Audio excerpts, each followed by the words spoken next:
Okay, so now we begin with the conflict. Okay, so we're only in Brachos, Daf Gimel on base. We said the base was the base of the house of the ani eating this dinner with bread and salt, and standing on his shoulders was the Kohen saying Kriya Shema. Gemorah we're in the middle of. So yesterday we had two bite-sized sugyas, alcohol bite-sized sugyas.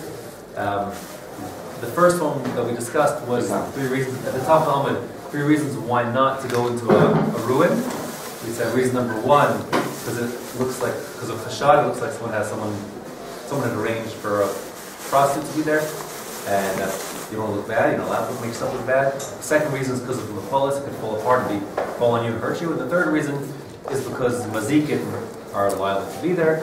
And then the Gemorah says, asked, one reason should be enough, why did it be 3 reasons? And it said, not always applicable.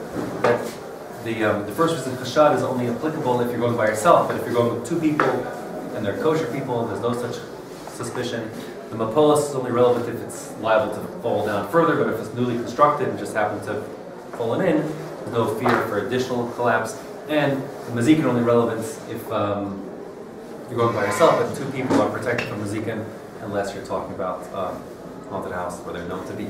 So that was the first sugya. Any questions on that? Okay, good. And the second sugya we had,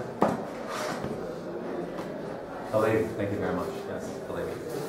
The second sugya we had yesterday, which we're going to sort of springboard off on today, was the question of how many different ashmurot, watches there are in the nighttime.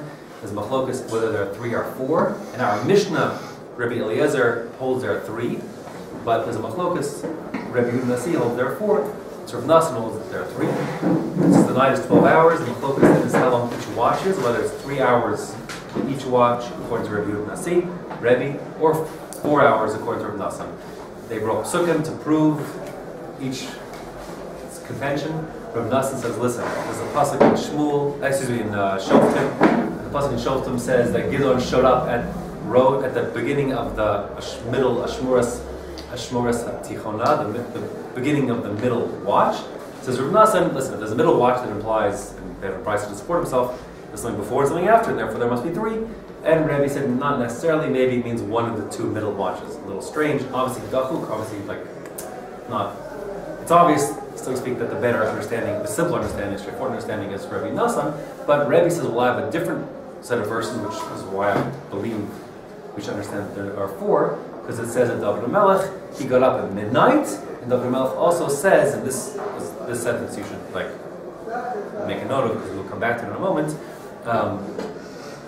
On line 17, David says, Chatzos laila akum lahodos lach al mishpatei tzidkecha. At midnight, I get up to praise you for your mishpatei tzidkecha, let's call it your Torah.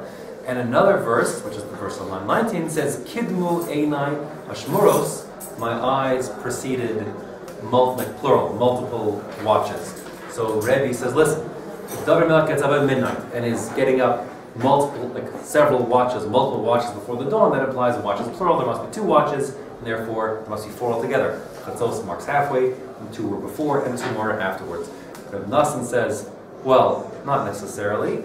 All that David meant was, Rav Nassan holds that there are 3 watches.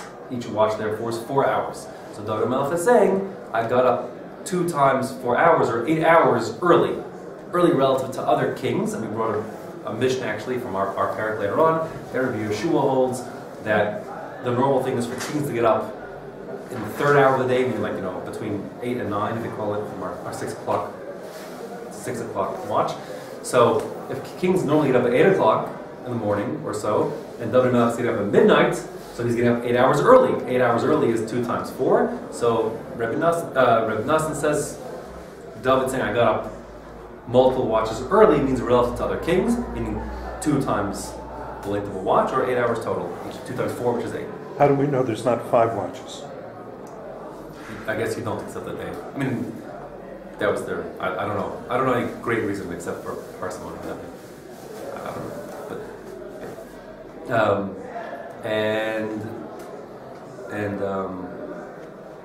But second answer was given that it could be that anyways, Dovid HaMelech, like you could ignore the whole king getting up at late story. You could just simply say, listen, Dovid HaMelech got up at midnight. There's 1.5 watches to go. Just like in English, we say 1.5 watches, plural. So maybe when Dovid HaMelech said he gets up Ashmoros early, multiple Ashmoros, he means 1.5 Ashmoros early. That's what else did you want him to say besides the plural word? He just meant 1.5. So either way, that's the machlokas. And again, the halacha takes sense of relevance, and it is relevant to be told for Simon Shulchan Aruch, is that there are 3 watches in the night, as the Rosh possible. Say good. Any questions on those two bite-sized sugyas? Cool. Okay, great. So we move on then to like a new story here. Now, this next line is essentially, this is very short, is a non sequitur. Doesn't have any conceptual connection. The connection is if you look on line 16, there's a attribution that says Amr R Zerika, Amr Ami, Amr Yehoshua and Levi. And at least in my Gemorah, I've like squiggle underline that attribution, so that 3 rabbi long chain of attribution, because now we pick up on line 23 at the end there with 2 dots, and again it's the same attribution, the same string of rabbis' names. Amr Rabbi Zerika, Amr Rabbi Ami, Amr Yehoshua and Levi, ... So the only reason we're bringing this in now is because, like, once you're mentioning like this line of Masorah, we have another statement by the same line of Masorah, and we bring it in. So that's the only connection. There's no other obvious logical connection or contextual connection between what we're about to say and what we've said up to now. And the Gemorah is just simply, we have to keep track of what everyone said. So this is unusual attribution. So we'll stick to it, and we'll mention the other thing we know with the same attribution. Good. So therefore, we say now. Again, on line 23. Amr Rabbi Yehoshua Levi. Amr Rabbi Zerika, Amr Rabbi Ami, Amr Yehoshua Levi. Ein omrin b'fnei hameis ela devarav shel meis. You shouldn't speak in front of a corpse, a dead person, let's call him, anything other than words that are relevant to the dead person. Devarav shel meis, related words of the dead person, things that are relevant to him. Now, what exactly does that mean, and exactly why would that be? CNC machlokas, and will be borne out here by the 2 versions of the parameters, the definition of what you can and can't do in front of the mace. Amr Rabbi Abba Bar Kahana. So the first version is Rabbi Abba Bar Kahana said, Lo Amran, they never said that you can't speak in front of a dead person other than things that are relevant to him. El b'divrei Torah. They were talking about limiting the kind of Torah that you speak in front of a dead person. Aval mili de alma, but just discussing other non-Torah issues, less lanba, that doesn't translate literally like anything. It means less, it means like aim. There isn't lan to us, but in it. But it doesn't really, it just means like it doesn't apply. They didn't mean there's no issue here. Less than ba means there's no problem. So in other words, the first version is that when they said you can't speak in front of a mace anything other than things relevant to the mace, we mean divrei Torah. You shouldn't say divrei Torah in front of a mace if it's not apropos to him. Maybe it was his Torah, some want to say, or that's a little bit of a stretch if you ask me, but anyways, there are certainly upper like that. Or otherwise just, you're talking about, as you might imagine, you've been to a eulogy, they hesped, so then they'll say psukim, and they'll say, and this man embodied, such and such a midah. You see from Avram how you behave, and this man followed in his footsteps, stuff like that. So that's okay. But to talk about just other non-related, we'll learn Daf Yomi. Now that we're sitting here with the mace waiting to get buried, let's learn Daf Yomi while we have the time. That is not appropriate. Why is that appropriate? Because of what's called loeg l'rash, which means mocking. A rush is a person like at the very bottom of the social totem pole. This person, he's dead, so he's like very bottom. So loeg is to mock. It's based on a pasuk in Mishlei Proverbs, which says loeg l'rash cheref osehu, one who, there the context means one who mocks the poor man or something like that. He disgraces his maker, meaning the insults, yeah, whatever. I mean, something like that, yeah. Okay, whatever. So the person who mocks a poor man, he's directly insulting Hashem, who is the person who made him and made him poor. That's the exact pasuk. But Lod L'Rash is a phrase which means mocking the person, like I said, at the bottom of the social totem pole, means that you're sticking it to the dead guy who's aware of what's going on around him on some level. Clearly, before he's dead, he's aware of what's happening, and basically you're sort of saying like, I look. And before he's buried. He's before he's buried. Yeah, before he's buried. Exactly. I'm learning Torah, and you can't. Ha ha. That's implicit in what you're saying. You're like rubbing his nose in it. You're busy learning the Daf Yomi, and the poor guy hasn't even buried yet, and he's like saying, well, I can't. That, of course, is something familiar to I think everyone. If you ever do basic Gemorahs, then as you tuck your tzitzis in. That's the idea. Why you flaunt your tzitzis in front of the base and they're there. Exactly right. They're Wait a second. So you allowed to learn Torah in the cemetery or not? You should not. Should not. But you're allowed to bring a sefer or doesn't talk about that? Yes. Yeah, sefer, yes, tzitzis, no. Yeah. So it is, we're not there yet. But anyways, yeah. Anyways, but in short, the first version here is the issue is Lod L'Rash, that you're mocking the poor guy. I don't mean poor in no money, but the poor guy that he's now dead and can't learn Torah, and you're learning like blatantly in front of him, sort of, sticking his nose in it, so to speak, and that's inappropriate. That's wrong. That's sort of callous, and he's suffering. There's the mystical text talk about something called chibut hakever, like the suffering that goes on when a person dies. It's very traumatic. It's extremely traumatic before he's buried, but even afterwards, it's still traumatic, like because the first year, the soul kind of lingers above the grave, and like the identity of the person is like it's traumatic because when you think of yourself, you think of the guy you see in the mirror, and there's that guy, and he's just a rotting piece of meat, and here I am, and that's not me after all. It's like, what am I? Where am I? Who am I? And that's very traumatic. And to the extent the person identifies with himself as his physical self, the more traumatic it is. It's tzaddikim are said to not have that kind of trauma, because anyways they know they're in a shama and they weren't so bogged down by their guf. But people invest a lot of time in their guf, and they make sure they are always eating right and always going to the gym and all that kind of stuff, which I have no objection to. But if their identity gets enwrapped in their physical self, so all of a sudden all that effort was invested in this thing, which I thought was me, but it's not me at all. There it is, and here I am. So that's very traumatic, as you might imagine, and that process is part of the cleansing process that goes on after a person dies, so he gets in touch with whatever he is. In any case, so while the guy's there, floating around over his dead body, and thinking, whoa, a minute ago I could have been collecting mitzvahs and making my own hava, now I'm just whatever I am, whatever. How are you going to say for that? You'll be learning that. I guess it's not rubbing your nose in it. That's, I guess, the answer to the question.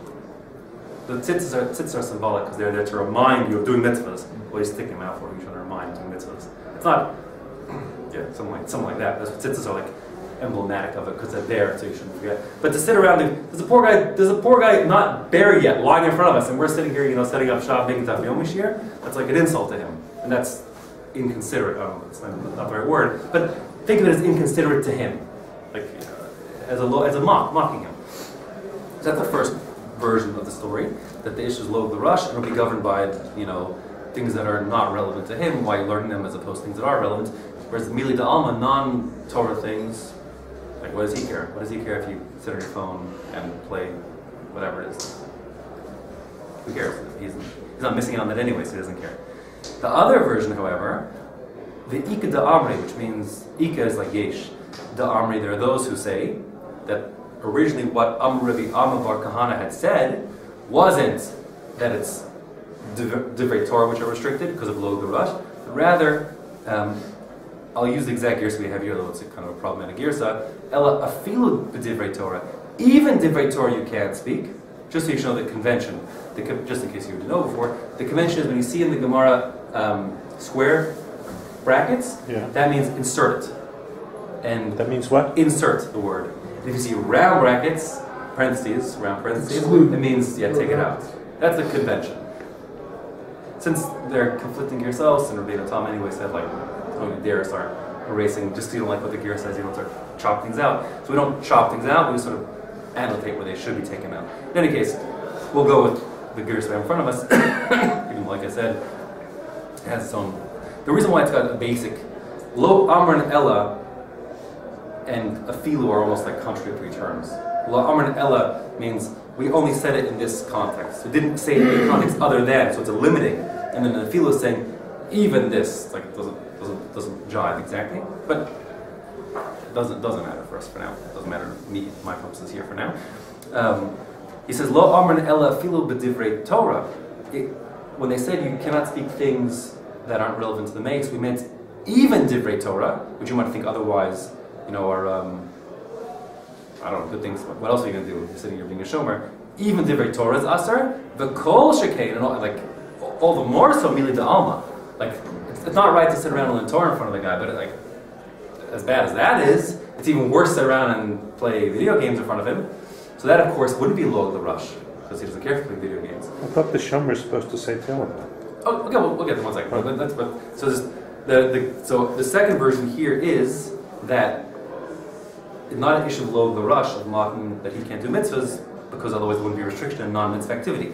It's an issue of straight out bizui, an insult, let's call it, to the mates. Like here, the poor guy just died, and you're playing video games. Like it doesn't, that's. Yeah, no, not can't participate. Yeah, that's a Torah. The first version is the guy can't participate in your mitzvah, so don't rub his nose in it. You do mitzvahs in front of him. The second version is the proper response to a person having died is this is a heavy thing. There's a dead person here, and he deserves the kavod of being a mason to be taken care of, and he should be involved in his kavura and whatever. Like, what are you doing sitting around playing video games in front of him? Like, get to work, get him buried or whatever. And if you can't be involved, okay, so just sit quietly and don't. It's super disrespectful to the fact that this poor guy has now died, and you're just ignoring that fact, and you just want to make you want to make a picnic on his forehead. Like, here I am, hello, here I am. How can you ignore that fact?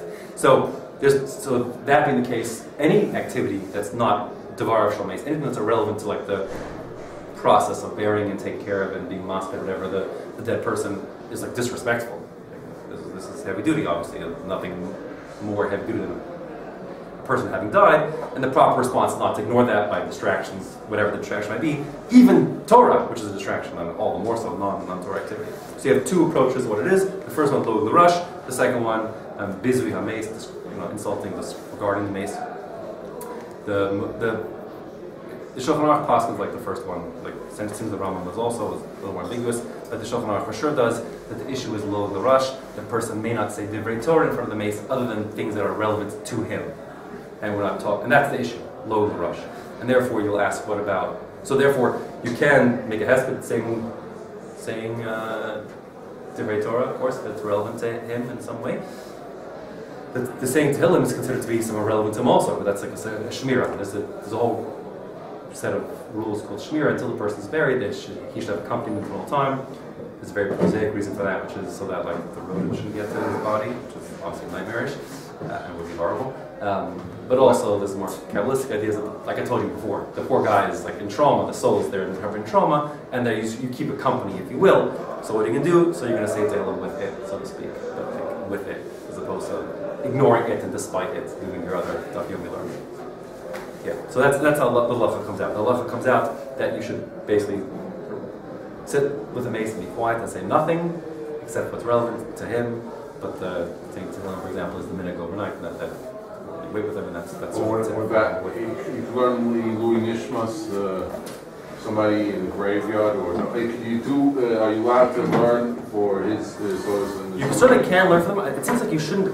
I would think from here, in the presence of the unburied person, it's not properly learning his merit. Even if you're learning for his source of merit.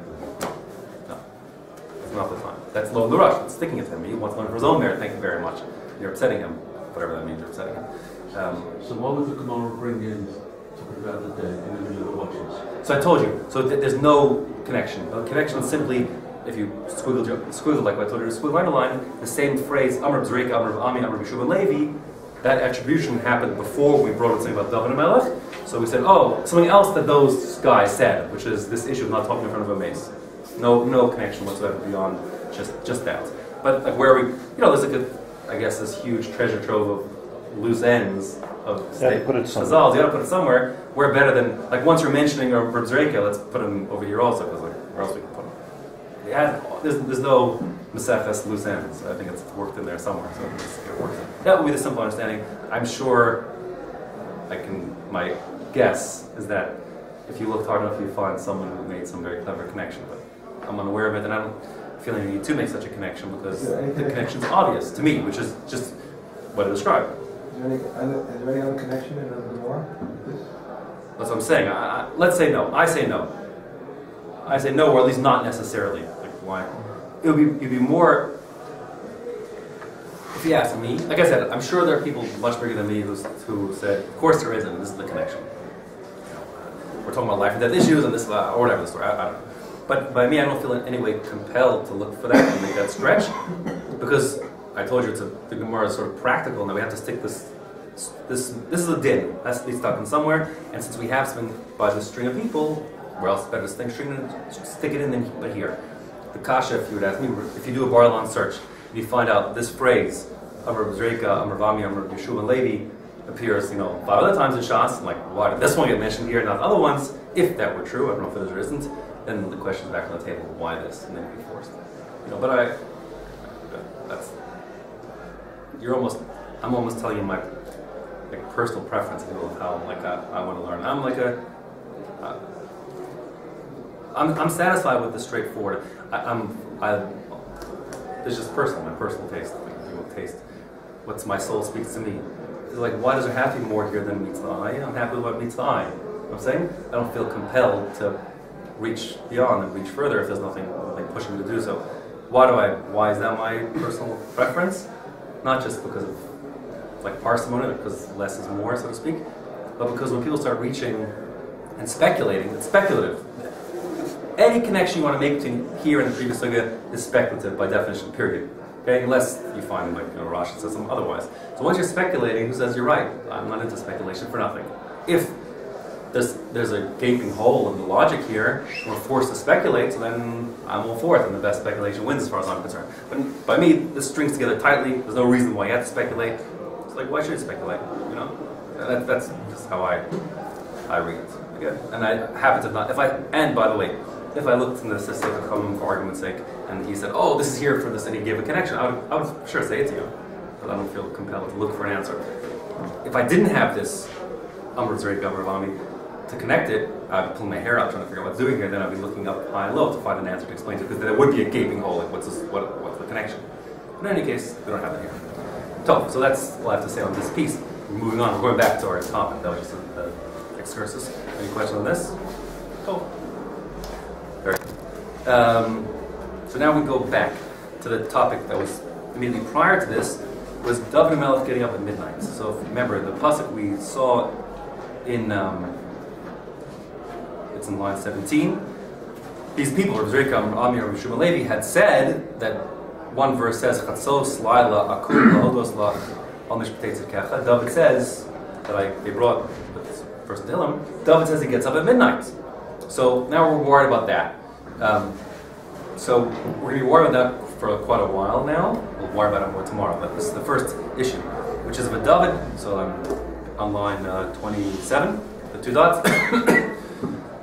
The David b'palga Delilah Havakai. The Gemorah says, now, how can you tell me that David got up? Palga means like chatzi, half, divided in half. So Palga Delilah means like halfway through the night. Yeah, fine. So we learn plug mincha. Plug mincha, yeah, whatever. Don't make me define that term now, but indeed, plug mincha is the same thing. Yeah. So the David, the Palga Delilah Havakai, did he really get up at midnight? Who says Ma'orta Havakai? I thought that he got up at dusk. Let's call it. Orta means like at the onset of evening. I thought that's when he got up. Dichsiv, because there's another pasuk that says Kadamti ben Neshef Vashaveya. I got up at Neshef, which we'll translate for now as just dusk. Literally, Neshef means like something like transition, like the transitional period. But what is dusk? Not the transitional period between day and night. So David says Kadamti. I got up really early. Ben Neshef. I got up at dusk time. Vashaveya. And I cried out to you, Hashem. So early in the evening. That's what the word says. Yes, he's getting up at dusk. Well, I saved the question for a moment, which is, wait a second, when did he go to sleep? But anyways, that's a good question. But this is what the Gemorah is saying. I got up at dusk. So if the pasuk says I got up at dusk, to cry out to you, so then how can you say got up at midnight?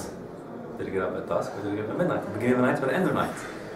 So the Gemorah says, "Umay dahai neshef." So now like a side point here, which is, wait a second, who says this word neshef even means dusk?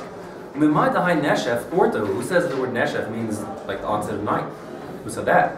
So we're going to answer Dichsiv, because there's a pasuk. There's also Mishlei. It says B'nesh. It won't translate into English very well at all. B'neshef be'erev, which means at neshef, like at twilight time. Be'erev, in the evening, or erev means like the light gets mixed with darkness. The waning of the yom, the waning of the day. Be'ishon laila, like the blackness of nights, with the blackness of night. Va'afela, and darkness, something like that. So the point is, you see clearly that neshef is with the waning of the day. So therefore, neshef means dusk. Straightforward. So therefore, you see, one pasuk says David got up at dusk. Your question, well taken, like what is that supposed to mean in terms of when you go to sleep? But in any case, he got up at dusk. Another verse says he got up at midnight. So which one is it? That's the question. We have three answers. The first is Amar Rav Oshia, Amar Rabbi Acha, Hachik Amar. This is what Dovid HaMelech meant when he said that. We're going to take it out here. Ma'olam lo avar alay chatzos laila b'sheina. I never let midnight pass over me when I was asleep. Meaning that his usual ritual was to get up at dusk. Sometimes he was tired. So in those times, okay, take, so he slept. Sometimes he slept. But never did he let it go past midnight. So the usual plan was to cry out to Hashem from the beginning of the night. But at all events, he definitely got up at midnight to pray to Hashem and as the pasuk here says, lahodos al mishpatei tzidkecha, to thank Hashem. And the Zohar emphasizes here, not here, but the Zohar emphasizes the importance of getting up at midnight, special time, and I've quoted Jewish Gemorah like that, special time in Sugal to learn Kabbalah, and so on and so forth. So the understanding here is Dovid HaMelech would never let that slip pass him by. So usually he would get up early in the evening, but if he couldn't because he was too tired, but for sure by midnight. So that's the reconciliation of the two verses. The usual and the absolute, red line with night cross. That's the first approach. Rabbi Zerika gives a second approach. Amar ad chatzos laila hay misnanim kutsus. He would sleep. Misnanim is doze. Yeah, doze. There's elsewhere we'll see there's definitions of nimnum. It comes out the halacha. We'll talk about what happens if you're mitnanim when you were hearing the Megillah read, or yotzi and stuff like that.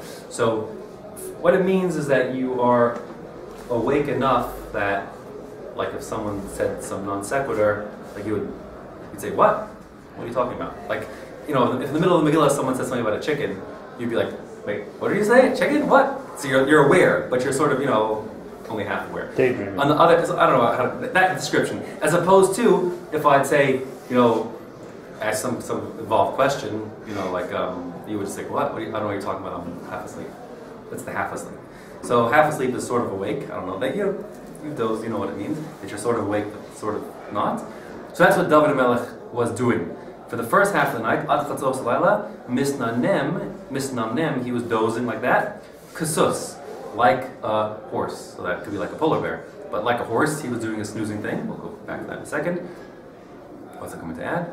Mikan ve'elech, but from midnight, mikan, from that point of midnight, ve'elech and onwards, haya mitgaber ka'ari. He went from horse mode to lion mode, meaning mitgaber ka'ari, that's an idiom that's familiar to you. He would, gird himself and get up like a lion to praise out to Hashem. So that's the point. The first half, the second answer was Reb Zera's answer, which was first half of the night, Hashem, he was dozing, he was up-ish.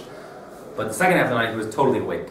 First answer again was Hashem is usually awake for the first half of the night, but not always, but never past midnight. Second answer is his order of the day was, he would sleep, he would work at his desk and sleep, whatever you call it, and doze up, down for the first half, and then he'd finally get up like a lion and stand in a bucket of water and, whatever, the second half of the night.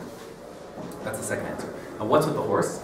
So the truth is the horse dozing has some halachic and it's called midrashic polar bear type references.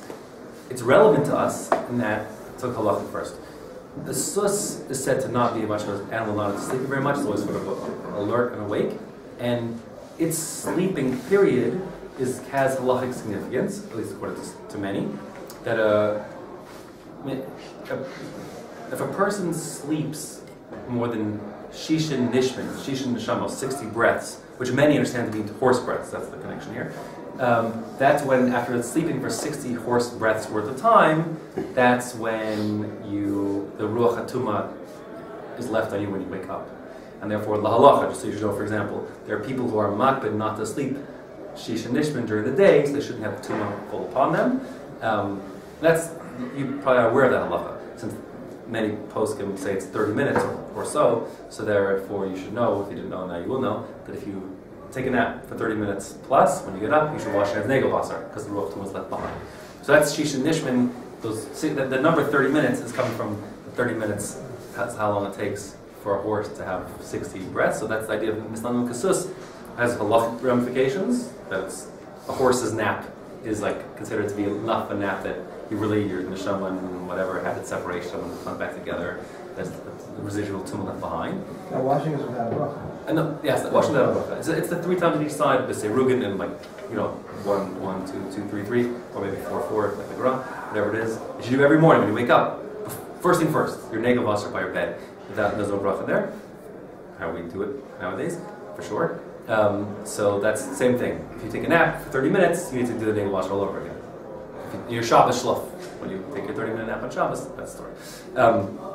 So then that is a din that you see in Sukkah about the Shish and Nishman and the Ruach Tumas and Tefsimi and Shabbos. But the reference here would be that Dovid HaMelech was careful not to sleep too long that the Ruach Tumah would ever descend upon him. That is a many see this being the implication of what's meaning stuff like a donkey, like a horse, that he only dozed so that he never had Tumah upon him, like that idea, that reference.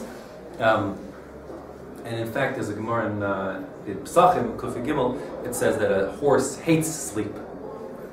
So then again, that could be a reference perhaps. That could be sort of a midrashic reference here. Dovid HaMelech slept, but he hated it. He resented it, but he had to sleep. That's why they sleep standing up. Right, he was bitter about it. The horse sleeps standing up, exactly. And the point is, his attitude to sleep was it's a necessary evil, or I have no choice because I collapse every once in a while, but I hate it. Something like that. So that's how he slept, like a horse, because that's what he was. But and you see this phenomenon that's quite many Talmidei Chacham are like that. They learn, and you see them dozing off and waking up because they're tired. So they try to sleep as little as possible. That's brought down in the Brisa and the end of Pirkei Avos there. The Meit Shem is one of the little 48 ways in which Torah is acquired. If you are an Eish Torah person, Noah Lambert emphasized that a lot. That Brisa. In any case, so sleep is Meit Shem. Minimizing your sleep is a way to acquire Torah, and that's normal. So people want to sleep as little as possible. Okay, I think I told you, I don't know if I did tell you, but in this context, who mentioned to me Orlovik today? Who said to me that they're friends with Orlovik? I told that earlier today. Anyways, Rav Orlovik once said to me that Vayir by Boker, I did say it to you guys a few days ago, that the day begins with the night before, so that means that if you want to have a good day, you got to get a good night's rest the night before. That's what he told his Bachrim. And yes, you shouldn't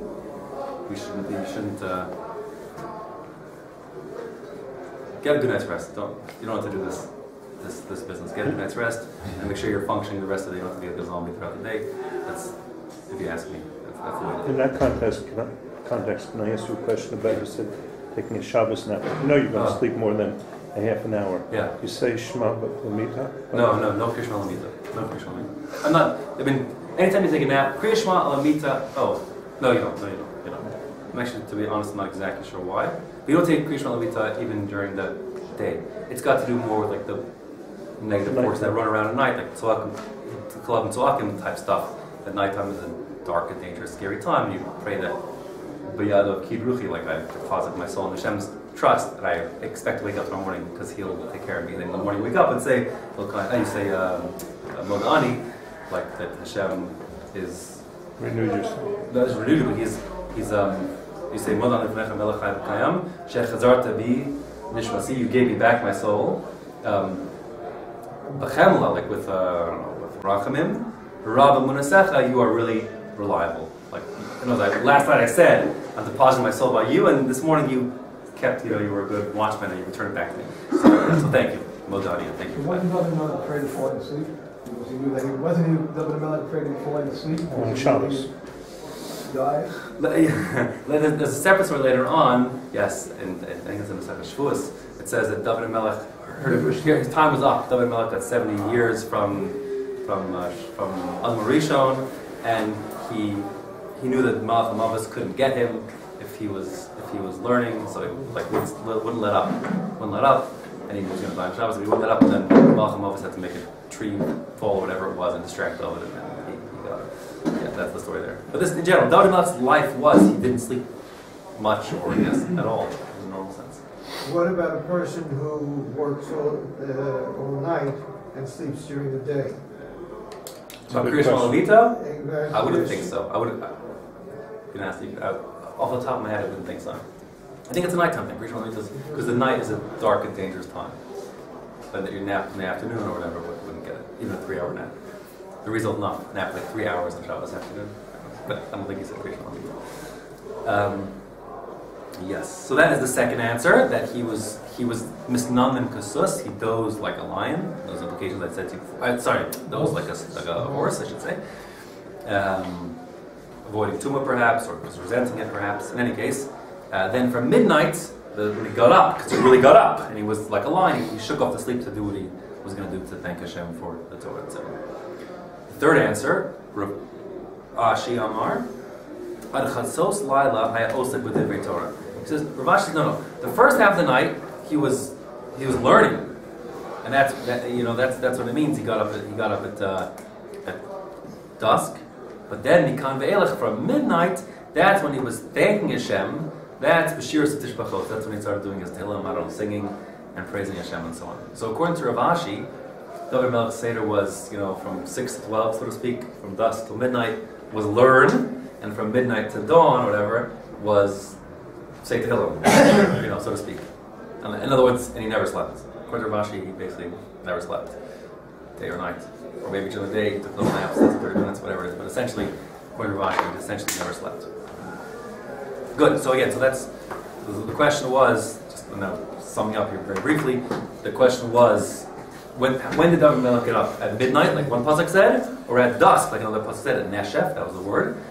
So it's a contradiction in the verses. So the first answer was, well, usually he got up at dusk, but definitely always by midnight. The second answer of Zera was he dozed on and off the first half, sort of awake, sort of asleep. In the second half, he got up like a lion. The third answer was, no, the first half of the night was for Torah, and the second half of the night was for Tefillah, or whatever, Shir Satish Brachos, singing and praising Hashem, and he essentially never slept. And asked the question of your question, which was, well, when did he ever sleep? Maybe he never slept. Maybe he just got up for the night. It's interesting. The Rambam passes, I don't know where he gets it from, if not from here. The Rambam has a funny line. He says, in Talmud Torah, he says, the night is a special time for learning. And you shouldn't let one night go if you're serious about having the Kesher Torah. I don't know where he gets that from, and I didn't look at it. This jumped into my head now. But I guess the night is a special time to learn. I told you the Mishnah Berurah said it's like Musugo from Kabbalah and so on at night. But also, maybe just practically speaking, if you're a king, if you're a busy person, so the daytime there's a balagan. You have wives, you have a country to run, and people needs, and whatever it was. So you can't have any peace and quiet. So you can't really think. But the nighttime, it's you have peace and quiet. His training ground was as a shepherd, because they don't sleep either. They have to watch the flock. Is that true that they don't at night they don't sleep? I think so. That's the time when the wolves come out. Oh, interesting. Okay, could be. Yeah, I didn't know. So that's the story. Whatever it is. Yes, it's good. Getting up, learning early is good. That's for sure. It's in terms of just forget any spooky mystical stuff.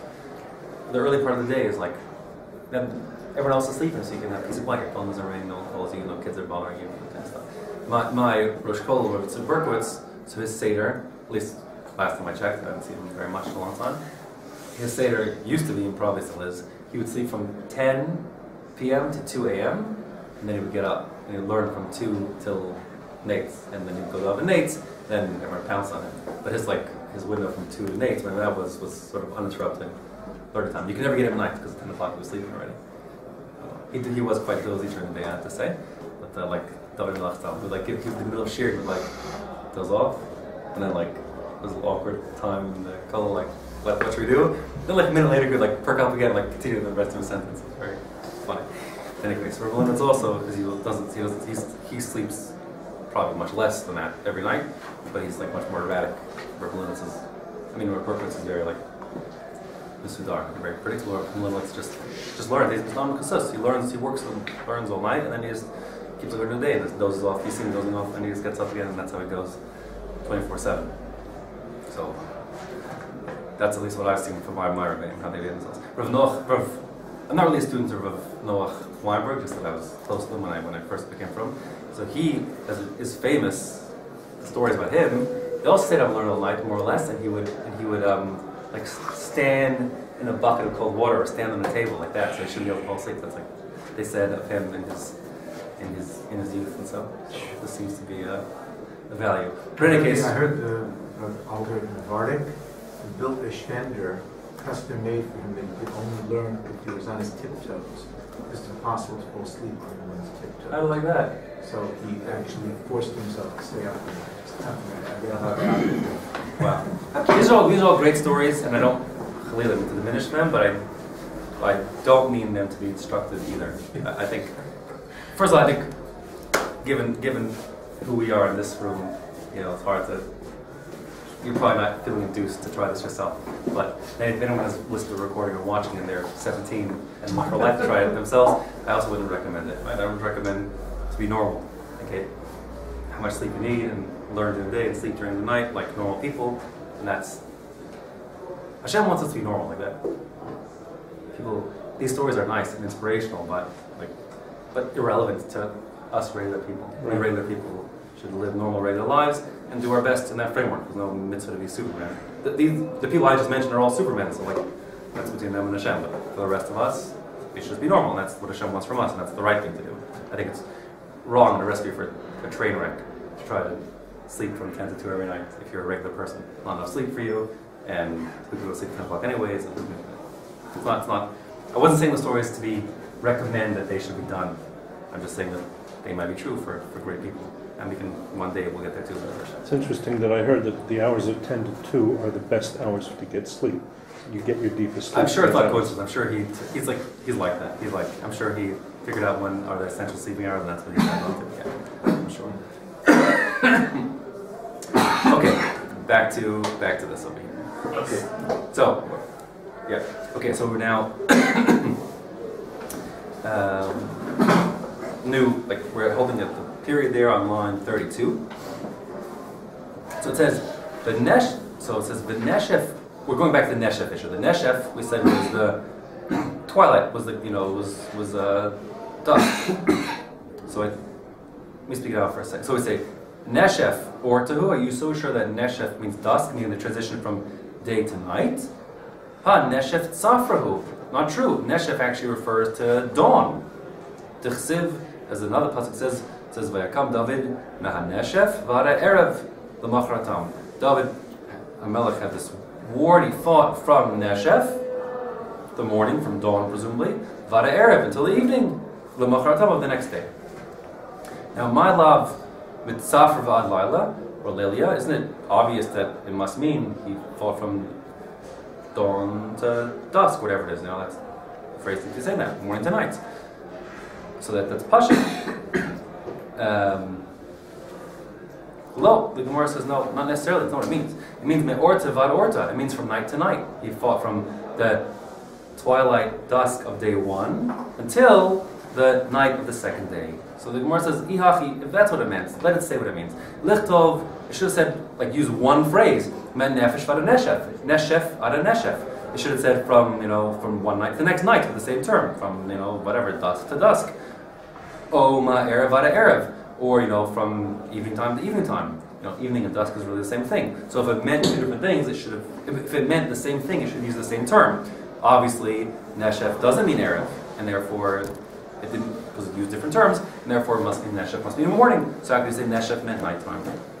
Ella, when the Gemorah says Ella, that's like a big in the Etch-a-Sketch, you shake it up and everything disappears. Ella means okay, forget it. You're right.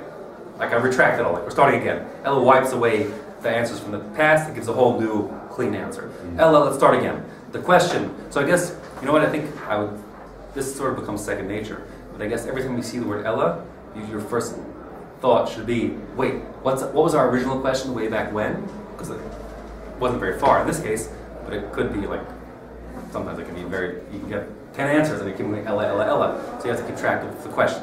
So what's our question? Our question was, how can you say that Neshef means dusk time, as you said before, David gets up at dusk, when it seems from this pasuk, from pasuk another pasuk in Shmuel, that the war happened from Neshef to evening.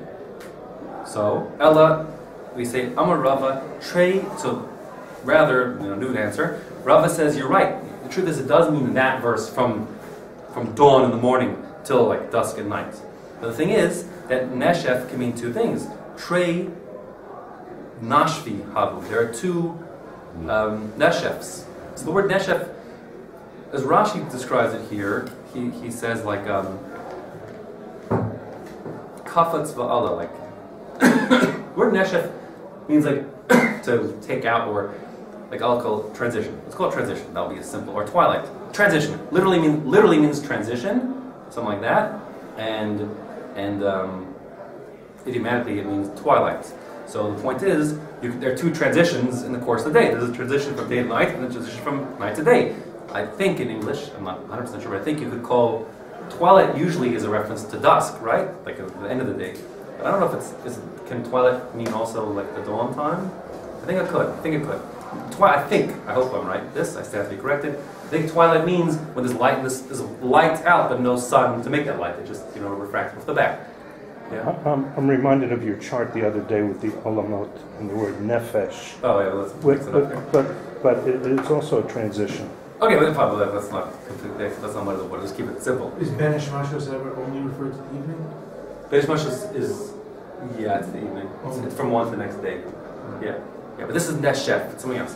That's nothing related. So Neshef literally means something to remove. Literally means to remove, off a shelf or something. But it means here to remove, meaning to transition. And we're saying Neshef can mean two things. I think I'll say twilight, hoping that what I'm saying is true. That the word twilight means when it's light outside without the sun being up, which happens twice a day. There's two transitional periods, two twilights. There's dawn and dusk. So when the pasuk by Dovid HaMelech said he gets up, it's talking about dusk in the evening, and when the war was fought from dawn until the evening. So that's why Neshef means both those things. So again, that's what he says here. Ella Amar Rava, I'm reading the words again, I'm on line 35. Rava says, no.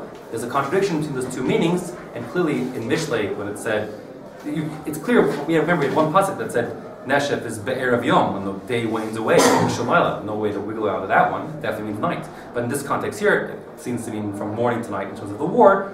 So therefore, Taka, there are two. Neshef happens twice a day. There are two Neshefs, two transitional periods. Neshef Lelia Vasi Yamama. There's the transition from when the night ends and the day comes, what we call dawn. And Neshef Yamama Vasi Lelia. There's also the transition when the day goes away and the night arrives. That's not Ben Ishmashos. No, Ben Ishmashos, whatever it is not this. Don't mix up Ben Ishmashos. Ben Ishmashos is Ben Ishmashos is the period when it's indeterminate what day it is, right before Tesuk Chabim. In other words, just to illustrate the point, without getting into it, just to say, and the answer to the question is no. But according to most Rishonim, Ben Ishmashos happens way after the sunset, and sometime before the 72 minutes past sunset. So whatever, let's say, just to illustrate a shita, say from 13 and a half minutes, from 13 minutes and a half before 72, which I guess is 59. So from 59 minutes after sundown, or 58 and a half, until 72. Just to give a shita. So it's way after what we call. My point is, Ben Ishmashos is a technical term that has to do with when the day transitions from one to the next day, and not this. This Neshef here means, as the way I'm describing it here, is the twilight period, when it's transitioning from day to night or night to day. Twilight, when it's not dark yet, or not light, daybreak with the sun up in the sky yet, but it's still lit up because it's dawn or dusk, and therefore it happens twice a day. Two transitions in a day. Tov. Any other questions on this? We should come this out. Maybe that pressure, it will already be dark outside? Well, to answer your question, the question is what does it mean by dark? But the answer to the question is yes. According to Rabbeinu Tam, for example, and the truth is that most Rishonim, everyone thinks Rabbeinu Tam is just Rabbeinu Tam, but the truth is most Rishonim in the Shulchan Aruch and Mechaber passing like this, that the Banish Mashas is what we would call dark. Dark outside. Like, if you have to, one time you have to go on like a moonless night, it's in the middle of nowhere, like on a boat or something, and see how the sky looks on the on the western horizon, like sunset in the west, and the western horizon like an hour after Shkia, after sundown. And you look, you'll see, yeah, it's still red in the sky. It's blatantly red in the sky. I can still see. An hour and 60 minutes after, anyone will say it. You can see that in the east it's dark, and in the west it's light, lit up, relatively speaking. We don't appreciate it because we have mountains. I said a boat because the boat is no horizon, is the water, right? But we have mountains, and also we have all this light pollution, so you don't really see it. You don't really notice, But in any case, yes. To answer your question is, according to many shittas, say it's the end of the day, certainly, and therefore, like what you can do on Sunday, on Yom Rishon, do Malach, and on Motzi Shabbos, is say 72 minutes, which is a long time after it's gotten dark by what we used to say dark. We are daven 30, 40, 50 minutes. We say it's already dark. We'll do Malach, go drive the cars 40 minutes after Shabbos, 50 minutes after Shabbos. But yeah, the Banish Mashas issue I'm avoiding. It's just too complicated. The Mashitas and how it works out. So, other questions? Very good. Okay. Have a good day.